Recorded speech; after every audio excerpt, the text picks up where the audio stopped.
Qui étaient les premières civilisations à avoir foulé cette planète?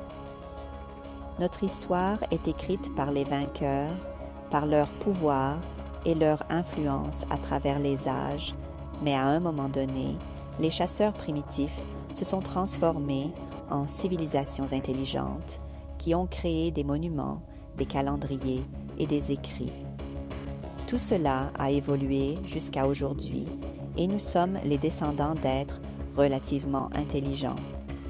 Mais si ce n'était pas si simple, et si l'histoire, racontée par les anciennes civilisations, les récits de dieux et d'anges, de géants et de grandes catastrophes, étaient plus littérales qu'il n'y paraît, et si nous avions reçu des connaissances anciennes, dépassant notre entendement humain. En examinant certains détails, une histoire alternative de l'humanité émerge soudainement, une histoire qui bouleverse complètement les connaissances conventionnelles et l'histoire qu'on nous a enseignée. Cette version a été principalement et délibérément censurée, oubliée ou pire encore, ignorée jusqu'à présent. Bienvenue dans un nouvel épisode de ce premier.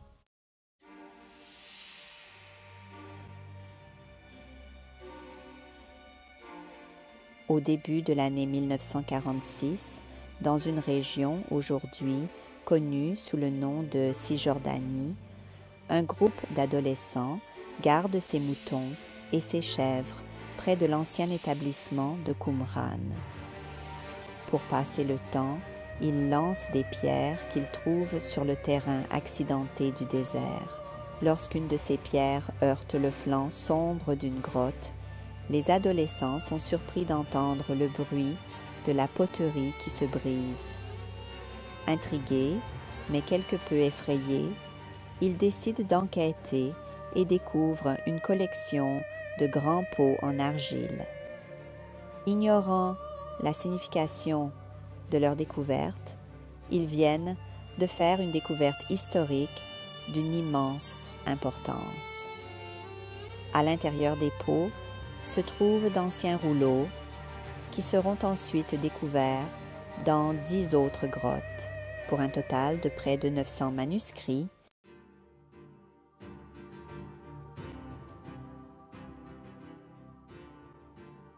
Ces manuscrits sont connus sous le nom de manuscrits de la mer morte. Parmi eux se trouvent des fragments d'un texte religieux mystérieux et non canonique, longtemps oublié de la civilisation humaine, connu aujourd'hui sous le nom de livre d'Enoch. Il se compose de 5 livres: le livre des veilleurs, le livre des paraboles, le livre astronomique, le livre des songes et l'épître d'Enoch, comptant au total une centaine de chapitres. Ces chapitres racontent l'histoire du 7e patriarche de la Genèse, Enoch, père de Mathusalem et grand-père de Noé, le même Noé que celui que nous connaissons dans la Bible. Cependant, ce n'est pas l'histoire biblique de l'arche de Noé. Le livre d'Enoch offre un point de vue totalement différent sur les événements qui ont précédé le grand déluge à l'époque de Noé.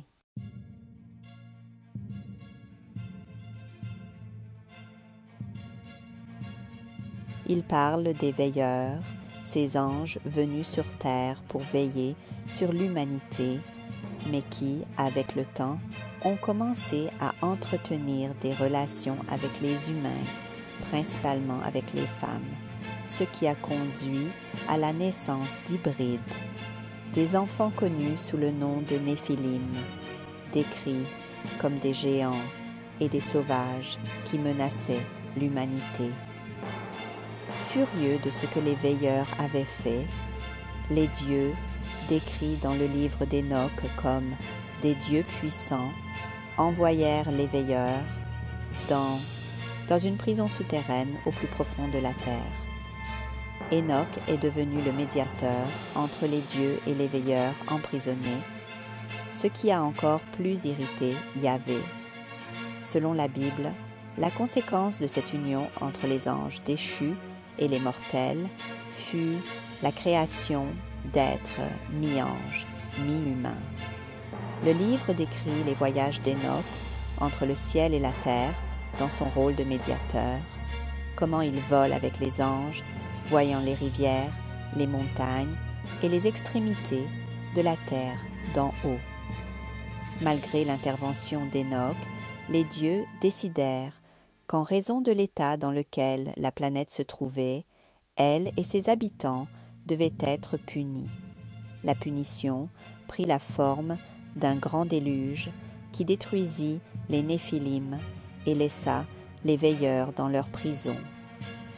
Mais avant que cela n'arrive, Enoch fut emmené au ciel sur un char de feu.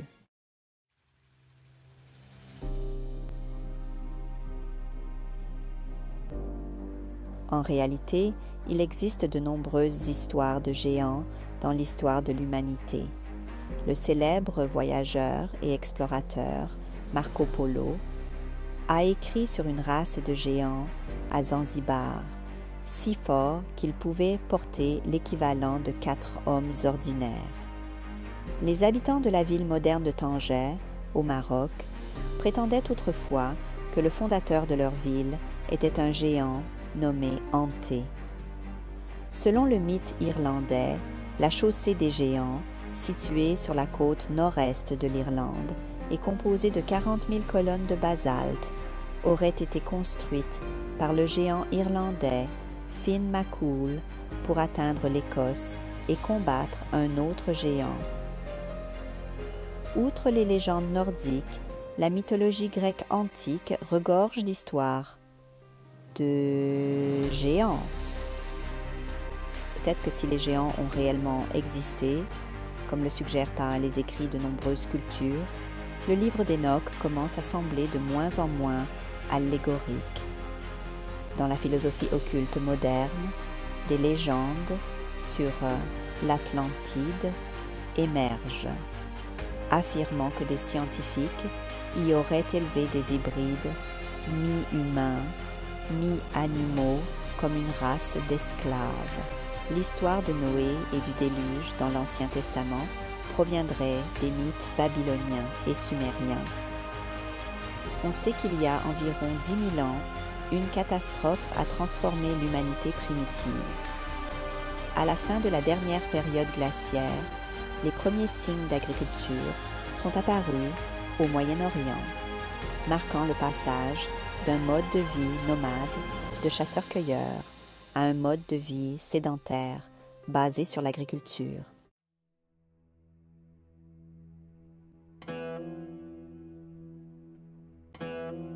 Étonnamment, au fil des siècles, le livre d'Enoch a été une partie importante des traditions religieuses chrétiennes et juives. Beaucoup de ces sectes religieuses ont accepté le livre comme une écriture sainte. Certains suggèrent même que le livre d'Enoch a été l'inspiration pour la Genèse en raison de ses nombreuses similitudes et histoires qui se chevauchent. Alors pourquoi le livre d'Enoch ne fait-il pas partie de la Bible? Et pourquoi cette question semble-t-elle maintenant si insignifiante?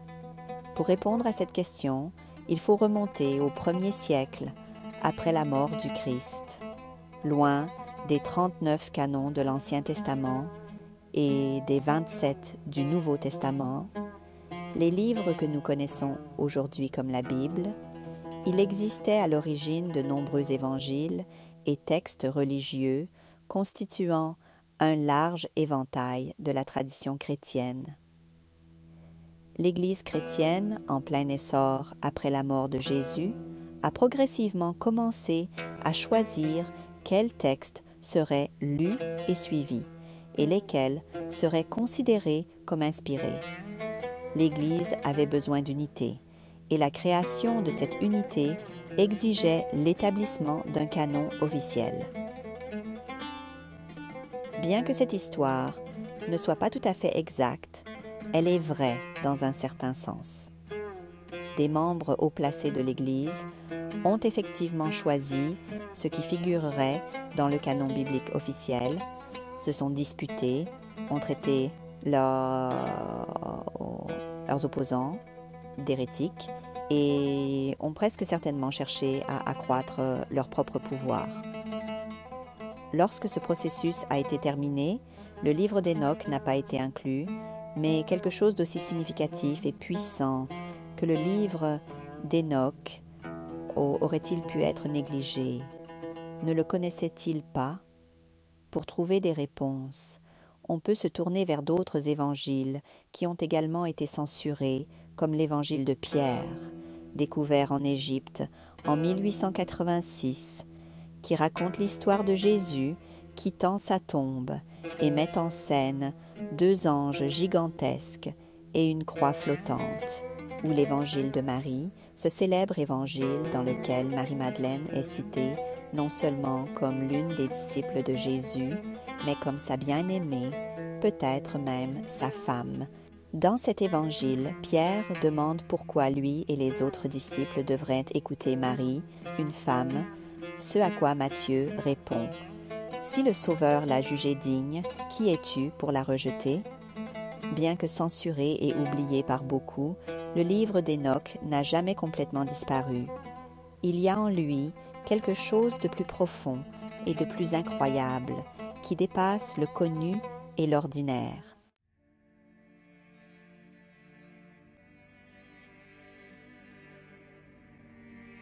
Qu'il fasse partie du canon chrétien ou non, les Grecs anciens croyaient que Hénoch et le dieu de la sagesse Hermès étaient la même personne.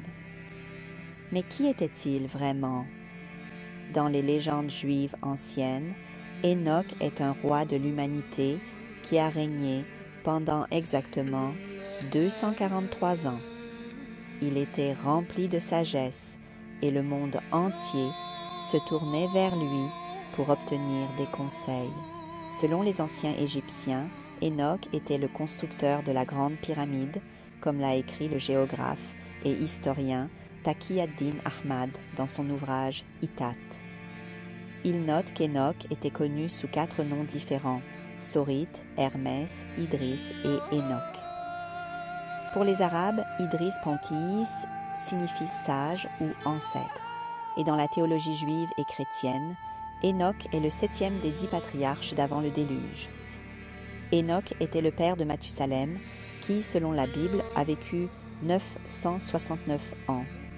Dans l'Ancien Testament, dans le livre de la Genèse, Hénoch n'est mentionné que dans 5 versets. On y lit également « Hénoch marcha avec Dieu, puis il disparut, car Dieu le prit ». En hébreu, le nom Hénoch signifie « initié » ou « illuminé ». C'est précisément ce que fait cet initié. Il veille à ce que sa connaissance ne disparaisse pas sans laisser de traces. On pourrait multiplier les exemples. Il est donc légitime de se demander pourquoi Hénoch, quel que soit son nom, continue d'apparaître dans les traditions de presque toutes les civilisations anciennes.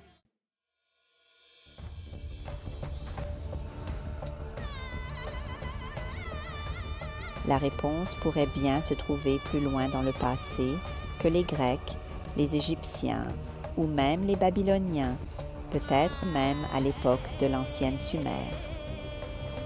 Selon les textes sumériens, la Terre a été visitée par un groupe d'êtres surnaturels dans un passé lointain.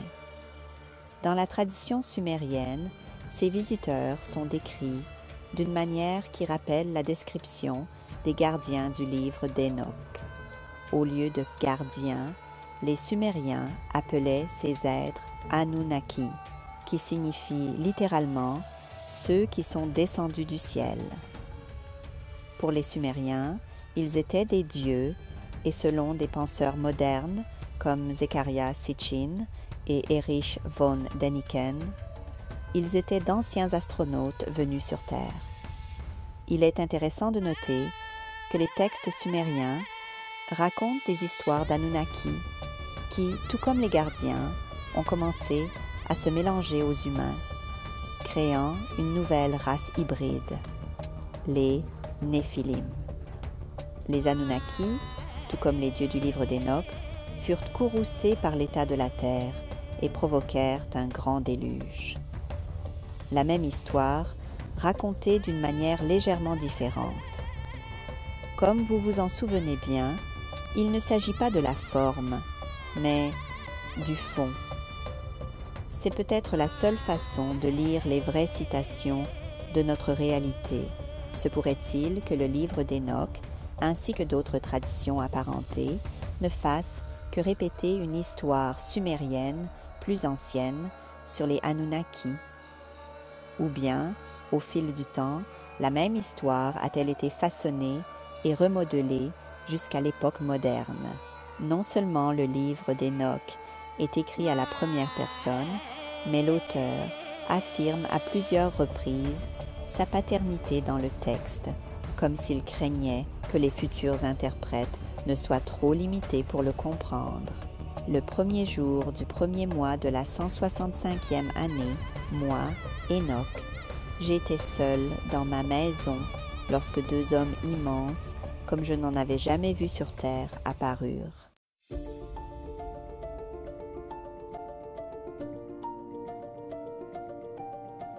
Considérons la révolution agricole qui a débuté il y a environ 10 000 ans, au cours de laquelle les humains sont passés d'un mode de vie de chasse et de survie à l'agriculture et à la sédentarisation. Selon les données historiques, dès 9500 avant notre ère, le blé était cultivé sur les terres de l'actuel Kurdistan, l'avoine, les pois et les lentilles, et les chèvres et les moutons ont été domestiqués. Il est intéressant de noter que le peuple kurde prétend descendre des enfants des djinns, ou enfants des esprits. Serait-ce une ancienne référence au mélange des Anunnaki et des femmes humaines? Le Moyen-Orient antique est également connu comme le berceau de la civilisation, et les premières cités-États sont apparues dans la région de la Mésopotamie. Les mythologies de tous ces peuples contiennent des histoires de dieux qui sont venus sur terre et leur ont enseigné les arts et les connaissances.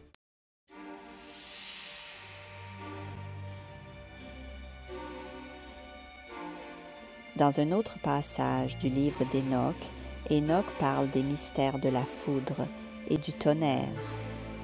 Certains suggèrent que ce chapitre vise à expliquer les secrets de l'énergie et de l'électricité.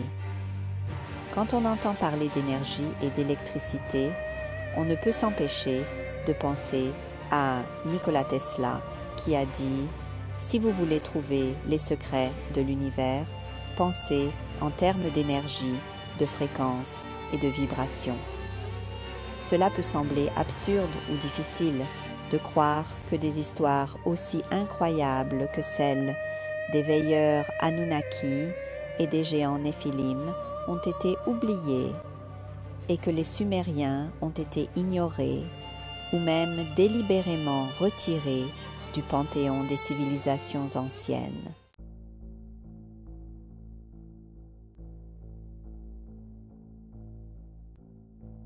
Le livre d'Enoch, avec l'évangile de Marie et l'évangile de Thomas, a également été censuré du canon biblique. Cependant, étant donné que ces histoires changent fondamentalement notre compréhension de l'histoire de l'humanité, présentant une perspective nouvelle, ou bien oubliée sur qui nous sommes vraiment, leur exclusion n'est peut-être pas surprenante.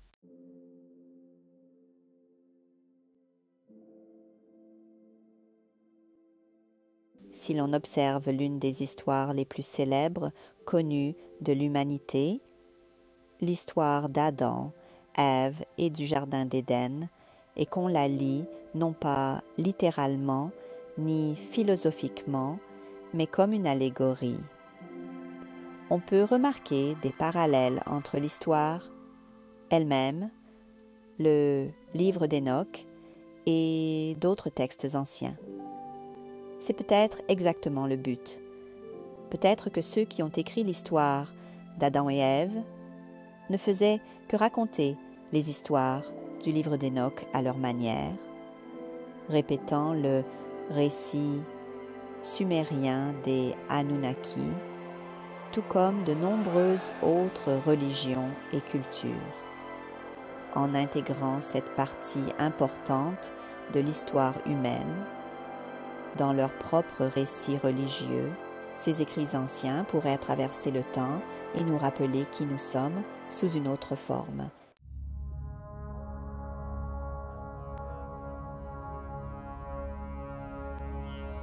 Qu'est-ce que l'histoire de l'humanité?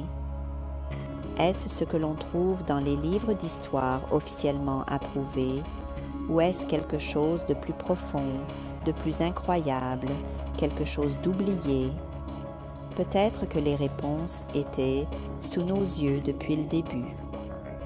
Nous nous inclinons devant vous et vous remercions de votre attention.